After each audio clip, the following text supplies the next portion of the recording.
Paz e graça a todos os irmãos que disponibilizam tempo para poder assistir mais este review, livro de Danilo Polanco, que tem como título Os 5 Temperamentos. Aprenda nos nomes de Deus como compreender melhor sua personalidade, fazendo aqui uma conexão com os 5 temperamentos que conhecemos, colérico, fleumático, sanguíneo, o melancólico, e através destes temperamentos fazer um traço do que nós conhecemos sobre a nossa própria personalidade. O autor vai trabalhar aqui na página de número 45. Deixa eu ver se eu encontro aqui. Vai nos dar aqui um vislumbre. Claro que tem um contexto histórico também, falando sobre Freud, Aristóteles e tantos outros filósofos aí da cultura grega que colaboraram e enriqueceram muito no conhecimento sobre política, personalidade, entre outras categorias.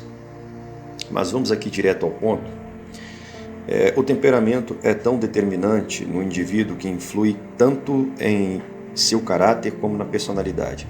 Os pesquisadores comprovam que nascemos com o temperamento. É algo que está ligado diretamente ao nosso DNA.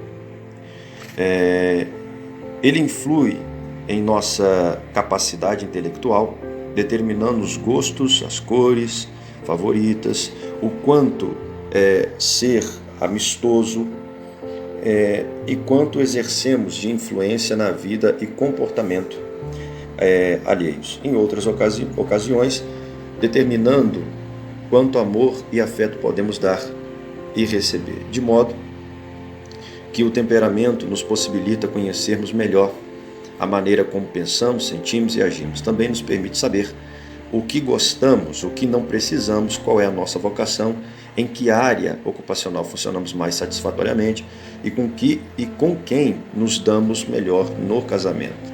O Senhor dotou com dons especiais a cada um destes temperamentos para que cada um deles desenvolva o dom ministerial que lhe foi delegado. Aí ele vai citar aqui Efésios capítulo 4, falando sobre esses dons ministeriais. Ele vai dizer assim: e ele designou alguns para apóstolos, outros para profetas, outros para evangelistas e outros para pastores e mestres. Efésios 4:11, sempre colocando aqui o texto prova. Aqui ele vai fazer uma abordagem sobre os principais temperamentos, começando aqui pelo colérico dominante. Podemos notar que o colérico dominante, por sua firmeza, disposição e liderança, é outorgado o dom de apostolado, a fim de abrir caminho onde não existe, enfrentar grandes e pequenos, ricos e pobres, poderosos e humildes.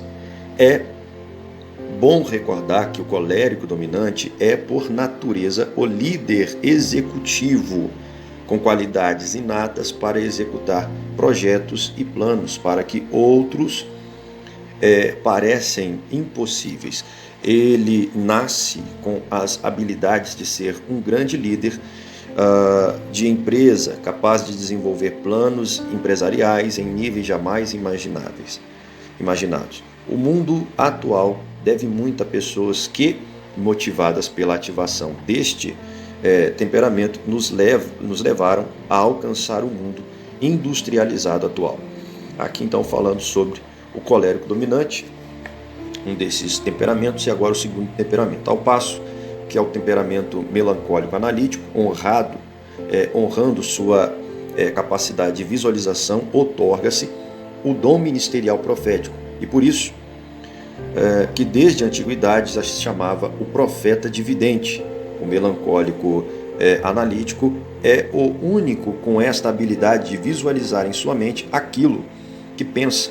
Ele é líder visionário, criativo, desenhista e arquiteto, porém com capacidade de tolerância limitada para a execução de tais projetos. Ele é a pessoa sonhadora que compartilha os sonhos conosco ao traçá-los no papel e nos apresentar como planos desafiadores para o futuro. O amor e a solidão, acompanhados pela tendência de mergulhar no oceano de seus pensamentos, o levam a buscar respostas e perguntas que estão fora dos limites dos pensamentos, dos pensadores passivos.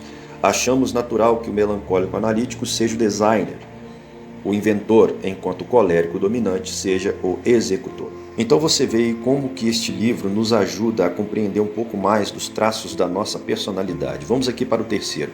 Ao sanguíneo extrovertido outorga-se o dom ministerial do evangelismo, já que se move na dinâmica dos sentimentos emocionais e força do amor, tendo a desenvolver uma grande necessidade de relações pessoais, a habilidade de comunicação e o convencimento. O sanguíneo extrovertido é o líder por excelência no campo da comunicação e das relações interpessoais, bem como um grande líder de marketing, sendo altamente eficaz na área de vendas. A quarta aqui, já o temperamento fleumático paciente, por sua pequena flexibilidade emocional, sua paciência e justiça, é movido pela serenidade e pela calma da paz. Ele recebe o dom ministerial de pastoreio. Este é o líder pacificador, conciliador, o qual leva as pessoas a confrontar sua realidade, porém não as força a tomar decisões. Ele é o grande mediador, capaz de reconciliar as partes em conflito. Tende a ser um excelente líder em nível médio. O fleumático paciente pode ser também um excelente líder executivo quando seu temperamento é influenciado por características coléricas. Outorga-se ao supino submisso, por sua obediência, lealdade e disposição de serviço, o dom ministerial do ensino mestre. Por isso é que foi dito, quando ele subiu em triunfo às alturas, levou cativo muitos prisioneiros e deu dons aos homens. Efésios 4, verso 8. E ele designou alguns para apóstolos, outros para profetas, outros para evangelistas e outros para pastores e mestres. Continuando aqui, o supino submisso é o líder em gentileza, humildade e disposição ao serviço. É o temperamento que melhor representa a essência humana, pois muitas vezes nos sentimos tão fortes e poderosos que nos achamos capazes de mudar o curso da vida e os tempos, quando na realidade somos tão frágeis que uma simples febre nos manda para a cama. Descobrimos que o Senhor Jesus primeiro abençoa os temperamentos nos seres humanos que nasceram de novo, a fim de libertá-los da maldição de Adão. A Bíblia diz em Mateus capítulo 5, começando no versículo 1, vendo as multidões, Jesus subiu ao monte e assentou. Seus discípulos aproximaram-se dele e ele começou a ensiná-los, dizendo: bem-aventurados os pobres em espírito, pois deles é o reino dos céus. Bem-aventurados os que choram, pois serão consolados. Aqui Jesus faz uma alusão direta aos de temperamento supino, submisso. Na psicologia, esse temperamento é visto como um transtorno de personalidade, sendo chamado de transtorno da personalidade dependente, conceito totalmente oposto aos princípios e planos da criação, ao fazer Deus um ser incapacitado para atuar satisfatoriamente no contexto em que vive. Nenhum dos temperamentos é deficiente e nenhum é melhor que o outro. Apenas cada um deles tem propósitos e atributos distintos. Bem-aventurados os misericordiosos, pois obterão misericórdia. Mateus 5:7. Os sanguíneos, extrovertidos, embora sejam dirigidos pelas forças do amor, se tornam desorganizados por causa da grande energia intelectual e pouco treinamento sobre como dirigi-la. Isso ocorre no processo mental deles e é demonstrado nos comportamentos. Porém, são os evangelistas por excelência. Um exemplo é a samaritana do capítulo 4 de João. Apesar de não gozar de boa fama em sua cidade, pois tivera 5 maridos e estava com um que não era, ao descobrir o poder do seu temperamento, quando direcionado para a área forte, conduziu uma multidão ao encontro do Salvador. Bem-aventurados os puros de coração, pois verão a Deus. Mateus 5, verso 8. Os melancólicos analíticos que se consideram puros e limpos por causa de seu amor pela verdade, fidelidade e bom juízo, como tais, necessitam de uma certeza de Deus para profetizar em seu nome. É como se o capítulo 24 dos Salmos, depois de exaltar a grandeza divina, conclamasse a subir ao monte santo e a estar diante da presença divina. Então, vamos passar aqui, vamos para o 4. O fleumático pacientes, devido à pouca flexibilidade emocional e paciência, gozam de paz mental e podem estabelecer juízo justo, ainda que tenham que prejudicar aos seus, se necessário for, como pacificadores e por seu abnegado trabalho de mediador, são os bons pastores. Também são os líderes empresariais de nível médio, capazes de manter uma empresa familiar por gerações. Bem-aventurados os perseguidos por causa da justiça, pois deles é o reino dos céus. Mateus 5, verso 10. As pessoas de temperamento colérico dominante são as que, depois de conhecer a Cristo, usam sua energia intelectual e capacidade de liderança para honrar o dom ministerial do apostolado, tal como fez o grande Saulo de Tarso. Então aqui, ele fazendo aqui uma ligação do temperamento colérico dominante com o apóstolo Paulo. Para finalizar aqui, do ponto de vista dos temperamentos chamados de área dos pontos fortes e da consciência do bem, a parte saudável dos temperamentos. A área de consciência do mal é a dos pontos fracos, dos transtornos. Porém, neste trabalho, tratamos de 5 temperamentos em vez de 4. Os 5 têm suas bases fisiológicas e expressivas dentro das classificações. Além disso, suas bases teológicas estão fundamentadas no livro sagrado, ao qual poderíamos chamar de manual da vida para os anormais. Então, todo o trabalho feito do autor vai ser direcionado, para a palavra de Deus, sempre com o viés da palavra de Deus. Na imagem e semelhança divina nos humanos, Deus pega algo de si mesmo e coloca nesse ser chamado homem. Os temperamentos podem ser vistos primeiramente no Criador e depois nos homens. É daí que vem essa grande necessidade que o ser humano manifesta desde a antiguidade de saber quem é o Altíssimo e como ele age. As respostas satisfatórias a essas perguntas abrirão o cofre da sabedoria e entendimento para compreender o humano a partir do divino, já que o humano é a imagem e semelhança do Criador. É a razão porque o divino nos promoveu de um modelo humano perfeito na pessoa de Jesus Cristo, o qual proclamou a si mesmo como Filho do Homem. Nele encontramos o tipo de comportamento apropriado para cada situação, convertendo-se em um exemplo a ser seguido por seu comportamento espiritual, social e fisiológico. Os 5 temperamentos são claramente identificáveis do mesmo modo que os nomes de Deus, aos quais se relacionam. Daí o título do livro, tá? Porque quando você vai procurar assim, mas eu não estou entendendo, o que tem a ver temperamentos com os nomes de Deus, né? É um livro simples, tá, irmão? Singular e de uma leitura muito fácil para aqueles que têm dificuldade com aquela leitura mais acadêmica, tá bom? Então, os 5 temperamentos, aprenda nos nomes de Deus como compreender melhor sua personalidade. Tá? Daí você vai encontrar aqui na página de número 49, o autor dizendo assim: os 5 temperamentos são claramente identificáveis do mesmo modo que os nomes de Deus, aos quais se relacionam. Consideramos esses 5 temperamentos puros, que seriam os temperamentos de Deus. 4 deles tendem a desenvolver compulsão, sendo eles melancólico analítico, analítico compulsivo. Ele faz aqui uma parentética. Depois tem o sanguíneo extrovertido e tem o sanguíneo extrovertido compulsivo. Colérico dominante e colérico dominante compulsivo, supino submisso e o supino submisso compulsivo. O temperamento fleumático paciente é o que não expressa compulsividade. Daí o autor ele vai fazer aqui essa parentética com o temperamento de Cristo, fleumático paciente, tá?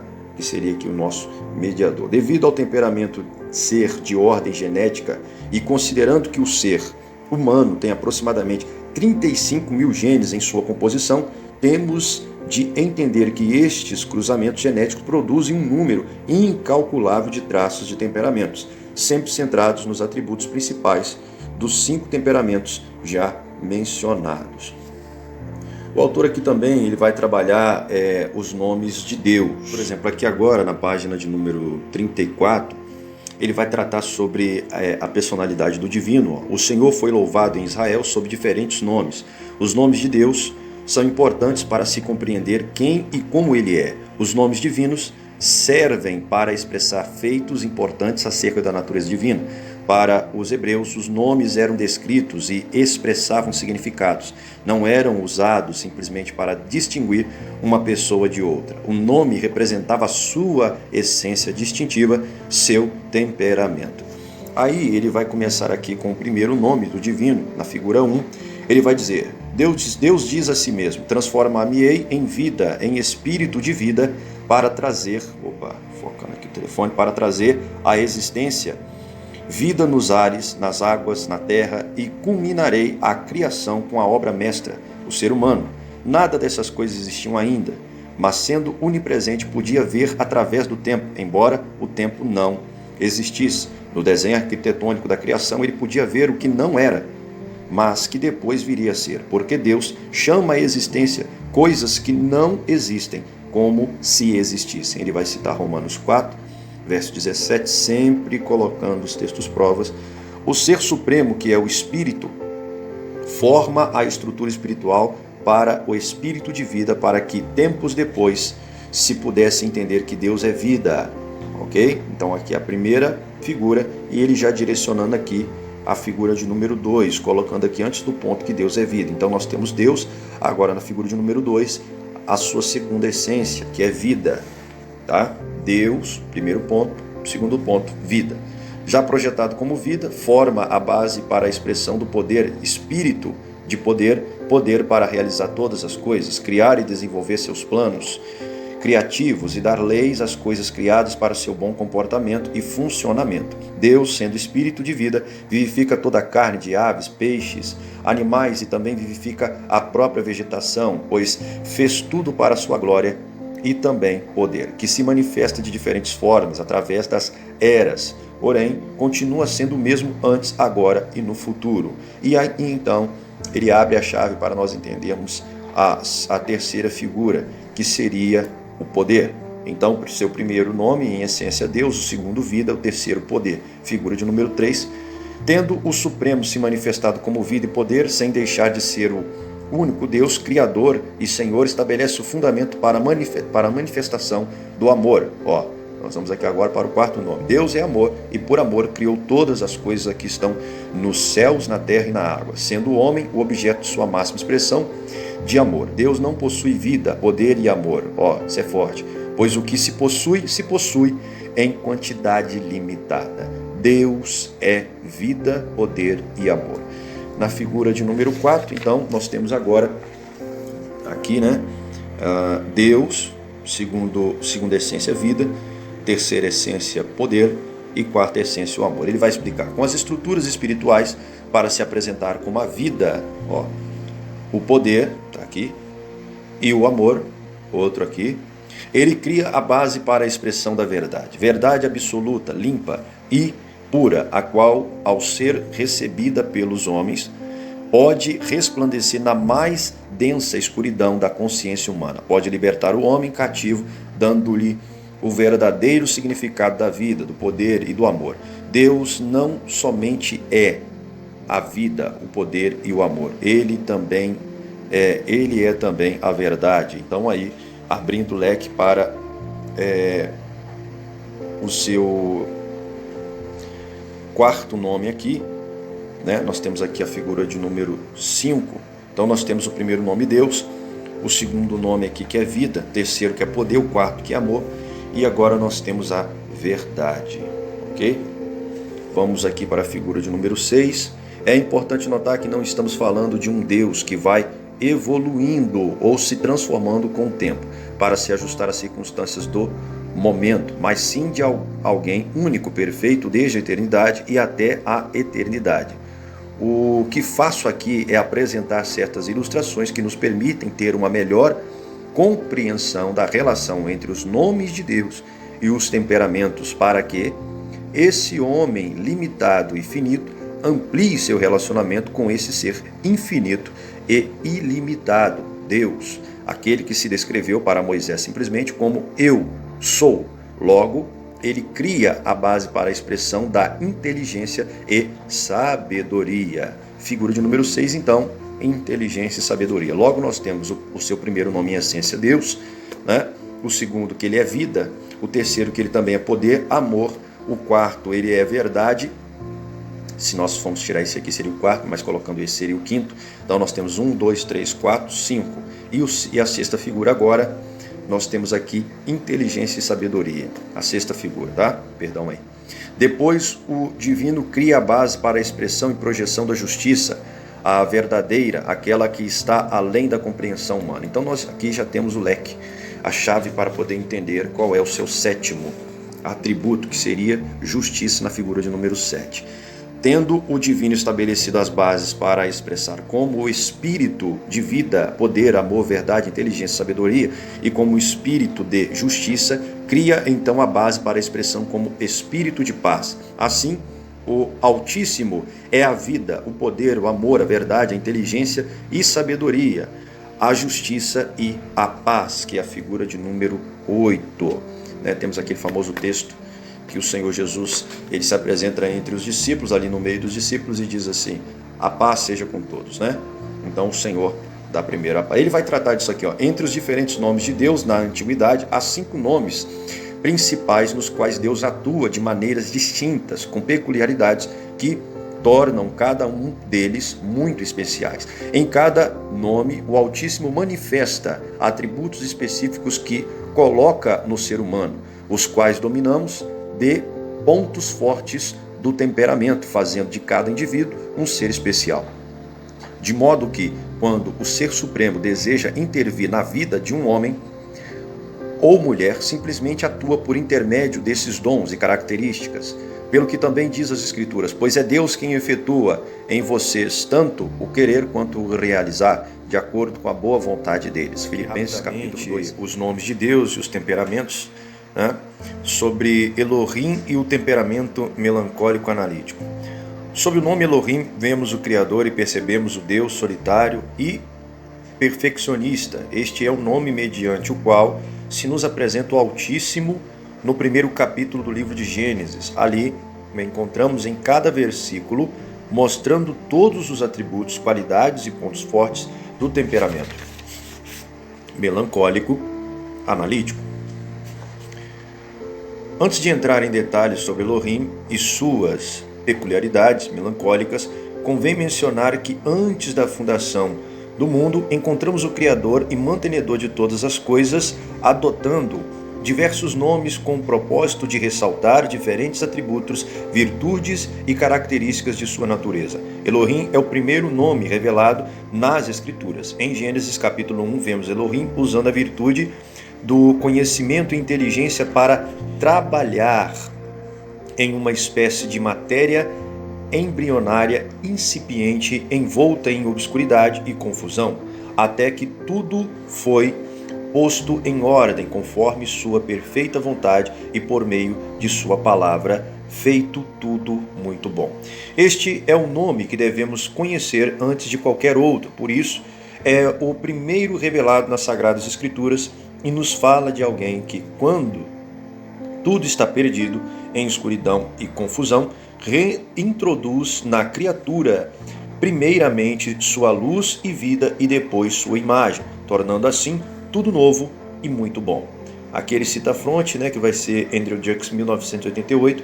Embora Elohim seja um nome plural, quando usado em referência a um único Deus verdadeiro, vai acompanhado por verbos e adjetivos no singular. Elohim trabalha não apenas nas criaturas, mas com elas, iluminando os olhos do entendimento e esclarecendo assim todo o processo mental psicológico do ser humano.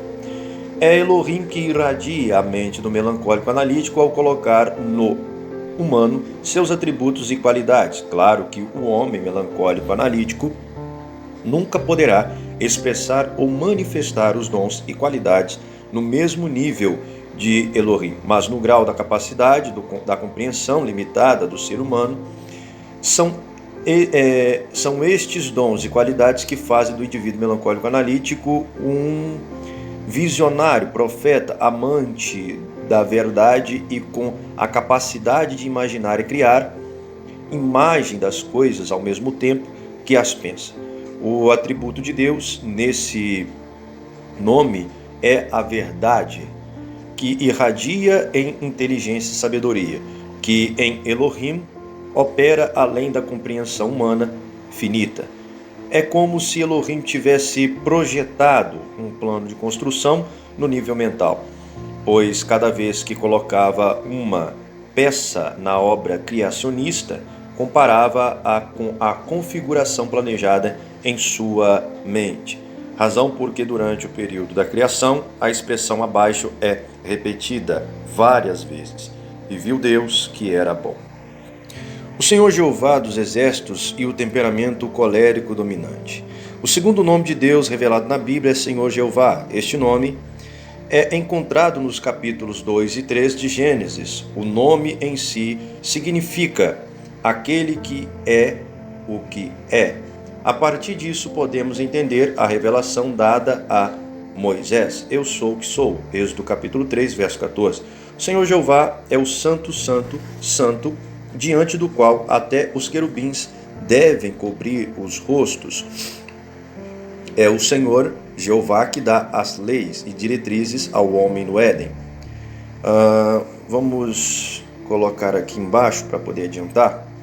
São esses atributos do Senhor dos Exércitos que fazem do temperamento colérico dominante o líder por excelência, a pessoa capaz de realizar projetos que poderiam parecer impossíveis a outras pessoas. Ao mesmo tempo, eles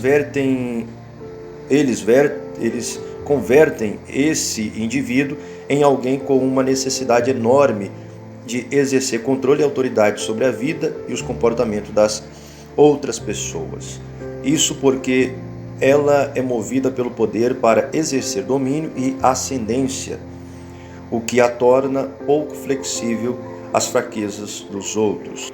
O nome El Shaddai e o temperamento sanguíneo introvertido. O terceiro nome é El Shaddai, que descreve o poderio de Deus, porém, o poder da generosidade e não da violência ou agressividade. El Shaddai significa principalmente o que tem peito, coração, de modo que este nome divino significa o vertedor ou derramador de bênçãos, aos quais podem ser manifestas em amor. Porque Deus amou o mundo que deu seu Filho unigênito, para que todo aquele o que nele crer não pereça, mas tenha vida eterna. João 3, verso de número 16. Então aí, mais um nome, tá? Sobre o Deus Todo-Poderoso El Shaddai. O ser humano é criado por amor e é produto do amor, mas perece por falta desta forte afeição. El Shaddai derrama o dom do amor na pessoa de temperamento sanguíneo extrovertido. Vou focar aqui. A pessoa com esse temperamento, pode desenvolver os laços amáveis e perfeitos do amor e assim mostrar a presença divina no meio em que se move, ou pode desenvolver os laços negativos da sensualidade e se inserir no oceano das paixões destrutivas e desordenadas da concupiscência humana. Todos os humanos têm ou manifestam amor, porém somente os sanguíneos e extrovertidos o recebem como o atributo que motiva e orienta todo o seu funcionamento. Tá? E aí vai tratar dos outros nomes também do Deus Todo-Poderoso. Tá? Aqui no início da página ele vai dizer assim: Deus era louvado em Israel sob diferentes designações, porém há 5 nomes principais nos quais focaremos.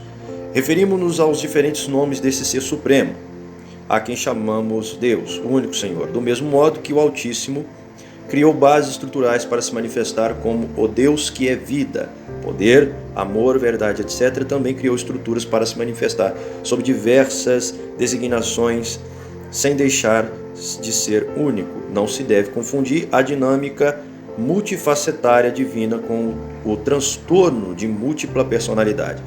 A dinâmica multifacetária divina é algo entendido ou aceito no pensamento cristão, tal como as três pessoas em um único ser, Deus Pai, Filho e Espírito, com a sua teoria vigente antes de Hipócrates, analisar e também fundamentar os seus estudos.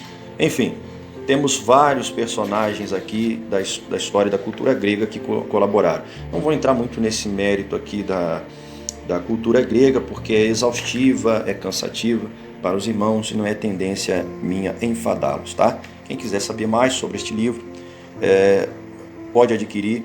Pastores, teólogos, líderes, professores de escola de EBD, seminários, etc. É um livro que não pode faltar para ensino doutrinário das Escrituras, tá? Danilo Polanco, PhD, tá, irmãos? 13 anos aí lecionando ali na Instituto Florida Universidade, esqueci o nome agora, lá do Instituto, deixa eu só ver aqui, para poder não falar besteira. Florida Christian University, FCU, tá? Danilo Polanco, PhD, ele atende na sua clínica Alfa Cristã, lecionou aqui no Brasil e daí surgiu este maravilhoso trabalho para nós pesquisadores, estudantes, etc. da Palavra de Deus. Paz e graça, que Deus possa abençoar a todos, vocês possam ter um ótimo dia na presença do Senhor e que Deus guarde a todos nós. Até o próximo review.